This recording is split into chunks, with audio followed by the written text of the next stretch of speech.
Let me first off say that I've been a real estate investor since 2003. Before you look at this, I advise you to consult with towns like Newark, Irvington, and East Orange. The certificate of occupancy or certificate of zoning, whatever you want to call this, it is riddled with corruption in these towns. I have seen many people, especially seniors, who are behind on their taxes, not able to close their properties on time because the zoning officers were not issuing certificate of occupancies, certificates of zoning on time. The people who are attempting to sell their property file early. They can file even before they hire a realtor. You get the paperwork in the system, and as long as what they're representing matches what the tax records indicate, it's an easy signature. Of course, we don't have the staff to go out and inspect every single property that's going to be sold in Jersey City. If I had 20 inspectors, we wouldn't have the staff to do that. But if you're selling your house and your house is listed, say, as a 2-family or a 3-family, non-conforming 3-family house in the R1 zone, and it's listed as such with the Division of Tax, then it's an easy signature. You don't even have to go knocking on the door. Now, many towns require a certificate of occupancy for change of title, which is dramatically more stringent because it's code.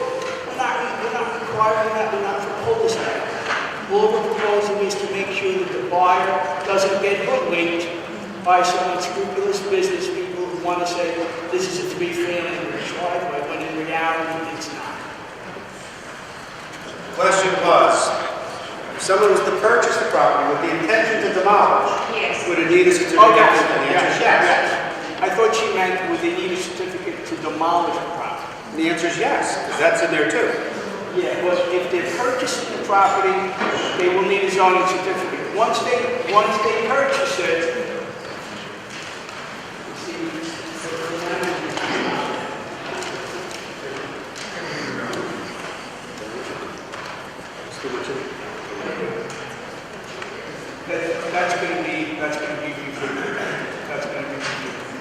again, we want this to be as simple as possible. It's very wordy, in writing, and what we want is to basically protect the buyers and not put a noose around everyone's neck who's trying to do construction, do demolition, or conduct business in Jersey City. But something needs to happen. Nick, do you think the way this is written currently, we can guarantee that we can protect buyers? Do we need to go back to the drawing board on this? Is this ready to go? I think we could use a rewrite. We have an regulation, and we were all in agreement with it. They could use a rewrite. Basically, it's moving in the right direction. I think as it's written now, it's probably too stringent, and having said that, as it's written now, it's never been my intention to quite enforce it exactly the way it's written. Our primary concern, and Councilman will agree with me, is to, again, protect buyers. We want to make sure that they know in closing, oh, this is a 2-family house. I thought you told me this was a 3-family house. Plain and simple. Plain and simple. That's all this is supposed to be about. Nothing else. Is that a question? Paul, with what's being said now about rewrite, are we looking to get the feedback from everyone here tonight? Would you understand that there may be some rewrites in this? So there may be no intent on our part to pass this to the council until we see these rewrites. Yeah. But we should send it to everyone. No, this was referred to us from the law department, so we had zero input on it. Okay. Good evening, Commissioners. Please. Listen, the acoustics in this room, as you're probably aware, are very difficult to hear. And I heard Mr. Cotto speaking. I just want to confirm that I heard what he said correctly, and that is that we have removed that one line regarding requiring that all taxes have been paid in that ordinance. That's correct. Okay, thank you. I shouldn't have been there in the first place. That was a major concern. Thank you. Just a couple of points that I'd like to make regarding this ordinance that I hope the commissioners will consider. before making your decision on how it will impact homeowners going forward. One thing is, as I read the ordinance about the inspectors going to the properties, I'd like to remind the commissioners that we have a number of redevelopment areas in the city of Jersey City, each with its own zoning rules and regulations. So this is a very heavy load, I think, for any zoning officer to be able to know all these rules and regulations. So be aware of that, because we could be opening ourselves up to more problems. The other thing that I want to mention is something that I read in the paper, which I'll read to you, and it said, it's from the article from Mr. McDonald. Ramshaw said not all homes would have to be inspected. The city's chief zoning officer would know if a certain house has violations or not, he said, and that one or two more zoning officers would be needed to carry out the extra inspections. So, the way when I read that, what it says to me is everyone who's doing a property exchange would have to pay for this, but not everyone would have to undergo this. So that sends out some, red flags to me, like who's the decision maker here? The zoning officer is going to have this kind of discretion as to who's going to have their property inspected or not. That can open up all kinds of issues here. Retribution, who knows who, graft, who gets pushed to the back of the line.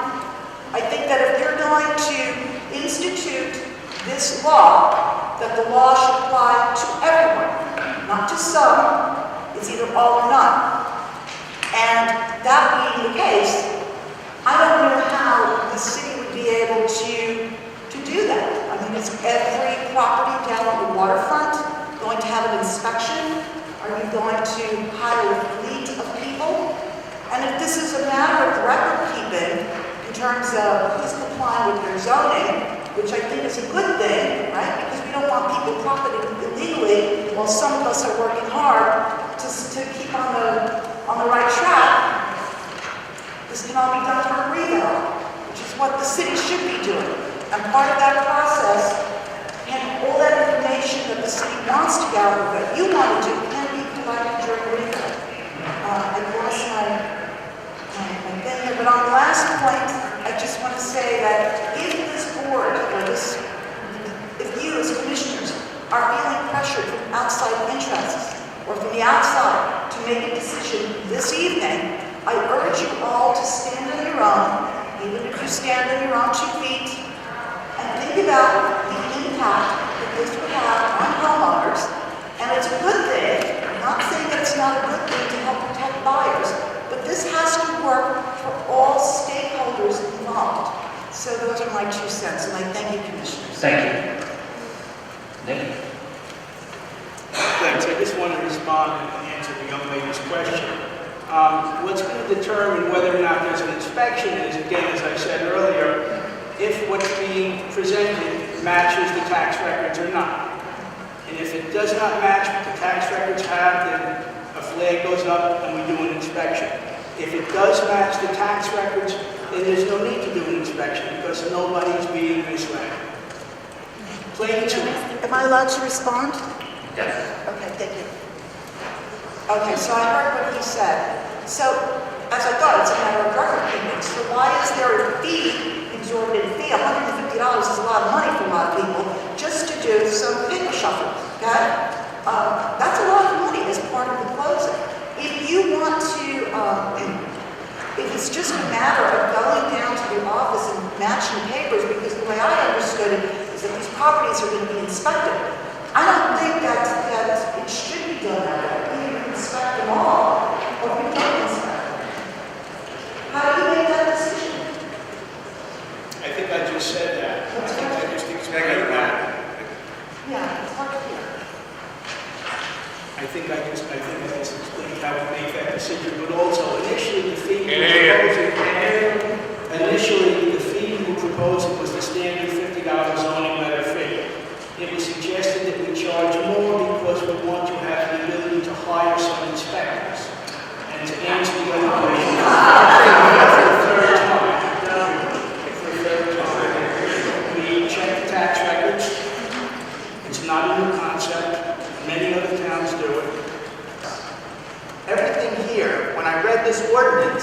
it seems like you want to bloat government. You want to get more jobs, more, just take, and what is ordinarily taken into account in the process of purchasing and selling real estate is done with the title, with the attorney, and with the city. It seems to be just redundant and, just trying to make a bigger government that we don't need. My name is Andrew Elkins, E-L-K-I-N-S. I'm a property owner, investor, rehabbing, live in Jersey City. I'm a realtor with Keller Williams and a member of the Liberty Board of Realtors. So, I believe this legislation to be very well intentioned. I spoke to him on the phone, very friendly guy, questions like that. And, but what we have here, I believe, is a legislation central problem that doesn't exist right now. In the Declaration of Independence, we have the pursuit of life, liberty, and the pursuit of happiness. And as government officials, my belief is that we should be encouraging economic, work and value, and not getting in the way.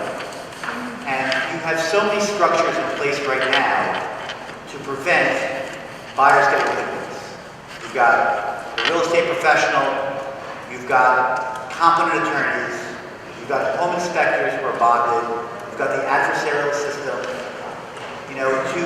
Basically what you're doing here with this legislation is you're declaring people to be guilty before being proven innocent. They have to prove their innocence.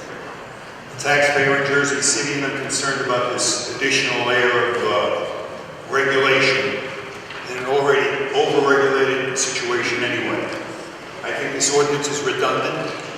Closing attorneys and appraisers already take care of verifying the number of units to be sold.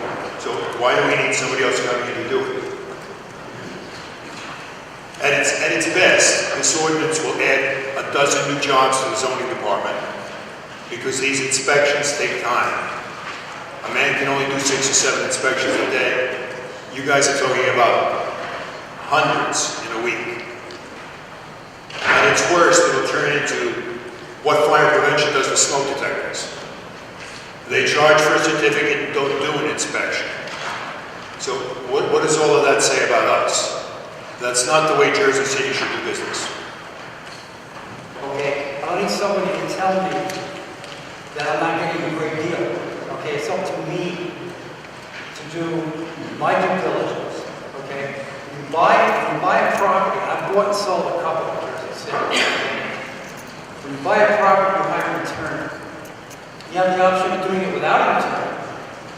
But then again, that's on you. You take the consequences, okay? You hire the attorney does due diligence, you do title search, you do appraisal, right? If your attorney is really good, he'll search the chancery courts to see if you have any water liens, stuff like that, right? This is what you do when you buy a property. You don't just take a shopping bag full of cash and hand it to the seller, okay?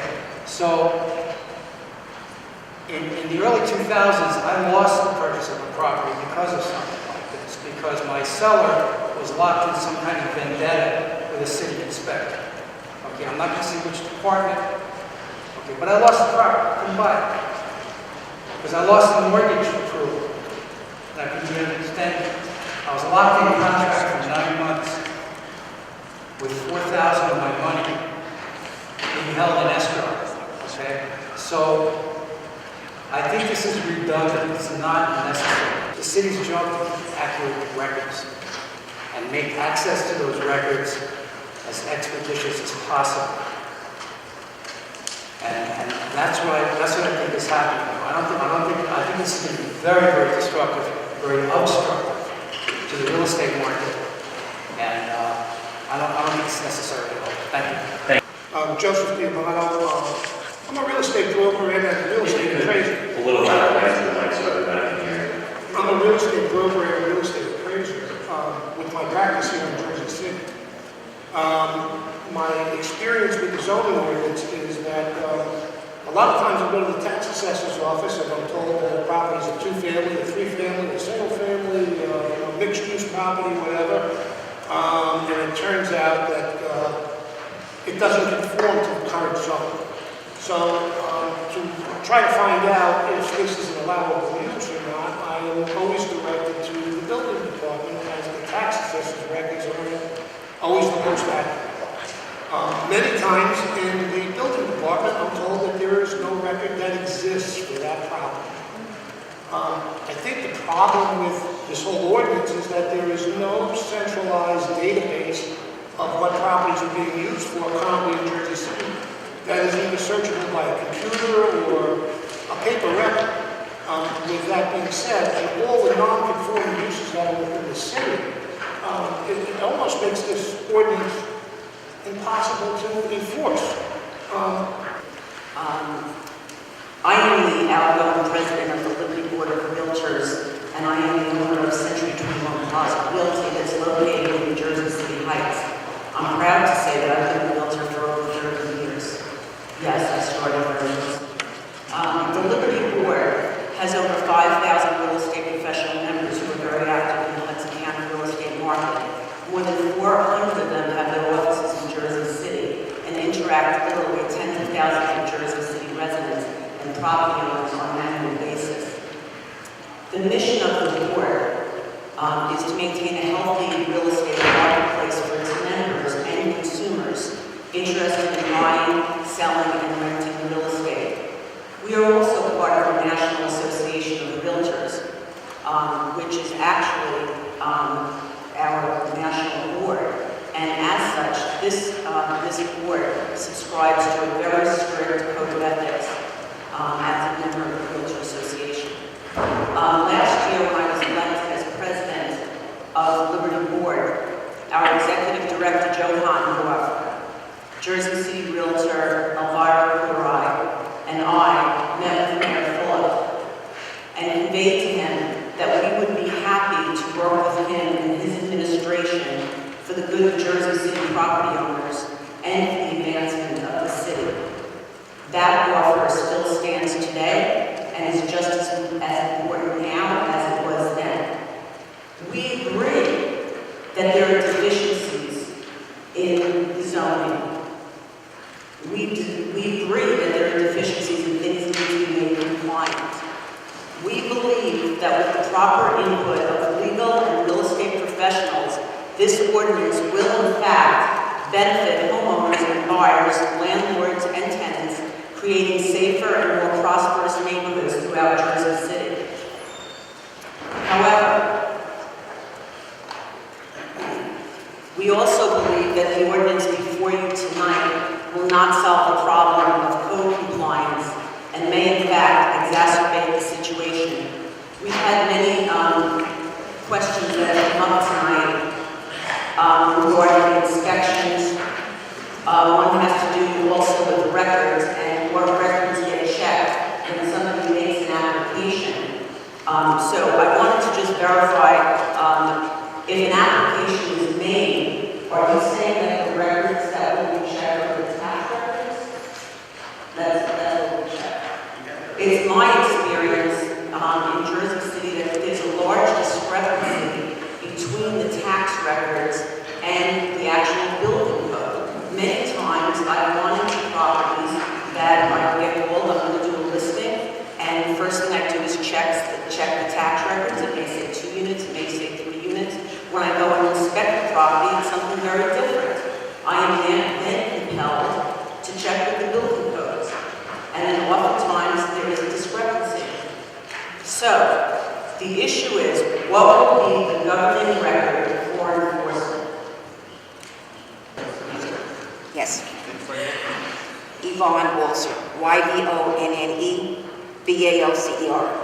I just want to say that a lot of properties that are being sold in Jersey City are sheriff sales and lien sale, and they will fall out the preview of this particular ordinance. And there's a lot of that in Jersey City, not the regular buyer and seller. The other issue I want to bring up is that we paid over $3 million for a reval in the city. And so, if the city needs something, we have what we paid for the reval. Why do we need something else again is another step that's kind of harassing people who are selling homes. The other thing that I want to know is, will this be on condo owner? So if I were to sell my condo, do I have to pay $150 fee? As a true, yes. Unbelievable. It's not as though I can fake a condo to be a 2 or 3 family house. Lastly, I want to say is that I heard Mr. Carter say, I think he said this correctly, I want to make sure, that in the ordinance that was being read, property, fine, things will have to be fixed. And if that's the case, then you're putting something into a law that's saying you cannot sell a house as is. So you have a senior citizen who has a property, and maybe the house is worth $200,000, but maybe it's like $50,000 with fines she can't fix. She won't be able to, he won't be able to sell the property as is. They will have to fix the property, and they don't have the means of that. No, that's what I think I heard you say. If I might speak. Well, we said there is an exemption in the ordinance if there's an illegal, like they have a 5-story building, they put an illegal 6-story addition on the back. That's sitting there in a vacant building. Nobody wants to take that down. The bank doesn't want to take it down. It's holding the mortgage. The buyer will agree to take it down after closing via escrow from the sale to remove that illegal piece. But seniors wouldn't have to fix up their house before they would sell. That's not part of this legislation. Okay? I also want to say that in the 1970s, City Hall had a fire. Tommy Smith was in the pictures. A lot of property, a lot of records were in that fire. I remember the stories after that. So we have many, many records going on. I don't necessarily trust that the city knows what they're doing. I feel as though when I owned my home, I had to pay the state every 5 years to inspect my home. I had to pay, when I sold my house, I had to pay a real estate transfer tax. I mean, this city is taxing you and taxing you and taxing you for what? To look something up in a record to say, oh, you were one family, and now I'm being told I have to pay $150 to sell my condo if I can sell my condo. It is a condo, so why must I pay for that? That is, to me, another tax for no reason at all, especially on condo owners. It's not that I can pretend it is a 2-family or 3-family house. That's just a city way of putting it into my money. I also want to say is that the city should be inspecting houses. Where I live downtown, everything got a ticket, whether you had ice or snow. Now that I live in Journal Square, I am absolutely shocked at the quality of the homes here. I have the city inspecting those properties at all.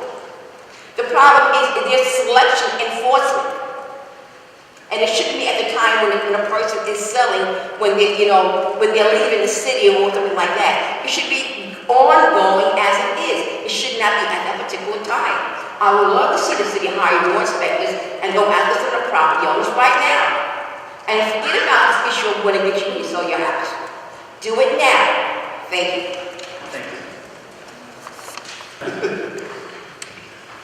So, you've heard lots of comments. I think right at the beginning, Nick and I were saying this really needs rewrite. The planning department had 0 input on writing this ordinance.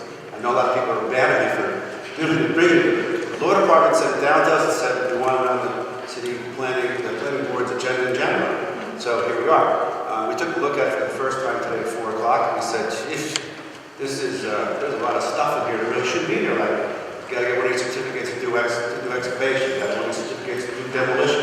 Why get a certificate for demolition? You're gonna remove the offending building. So just get the demolition permit, which requires you to go through our office to make sure it's not 150 years old or older. So there's checks and balances. Nick and I are in agreement. We love the real estate board sitting down with us and trying to get a good ordinance. I think a bad ordinance is much worse than no ordinance. This ordinance was transmitted from the law department somewhere around, I would say, January 10th. I glanced at it and looked at it's a very short ordinance in terms of the changes. I read through it and we put it on the agenda. Then my staff looked at it and said, well, this thing about taxes, I see that's got to go. The excavation, do we really want to do this as well? Maybe we don't. So we had a meeting today. Remember, yesterday was holiday. We've been busy. A lot of other stuff on our agendas. So I said, we better sit down and take a look at this tonight. Because I looked at it over the weekend. I had a meeting with Chief of Staff last week. We looked at the end of the week and said, there are issues with this ordinance. And it was decided, well, maybe we won't do it. Maybe we'll table it and fix it before it sees the planning board. And it was decided that let's get it on. Let's hear what the real estate industry has to say about it. I'd rather get information and input than just be in the dark as to what people are worried about. And so then I had a meeting with my staff, and I said to everybody this morning, so I hate having planning board meetings the day after a holiday, because we would have done a lot of this yesterday. I said, guys, I'm real busy, I've got a bunch of irons in the fire. Today at 3 o'clock, I want to sit down and get your comments on this. And we're only talking about 200 or 300 words of material here. And four of us sat down, went over it, and said, there's this red line to this red line, this has got to go, it's not right. We knew we had a bad ordinance. I apologize for bringing it to you, but it was a decision that was made to bring it and get the input, see what people have to say. We should have did a town hall meeting. It would have been nice to get the public input, because now it looks like we're just doing something just to be doing it, and I don't think that looked good for the residents to think the city just do stuff just to do it. Ugh. You know you can't, it's closed, that's why. The public is closed, okay? I'm sorry, it's closed. It's closed. Y'all gotta respect the law. When we close the public, you have to respect it, okay? You have to, okay? So now, it's not good for us to even deal with this based on what you're saying. Now, because when you first introduced, it could be revised. I said, my opening remarks, that we know right off the bat, that taxes paid is not right. That's got to come out. And I also said that the notice, not when it's received, the denial letter, not when it's received, but when it's mailed. That needs to be fixed. And then let's go through the rest of it. But It takes time. I understand it takes time. So now, if we postpone it, when could it come back? Once you meet with the real estate and also the consumers. Consumers got to be involved with this, because for people who are purchasing homes, they have to be at this table too. right. I just think so. They have to be. I heard from Masada Wright, and she's a consumer, so I'd like to talk to her about her concern about that. The soonest I can bring it back, I think, is February 24th. But we don't need to have date specific. Okay. We could commit to that, but if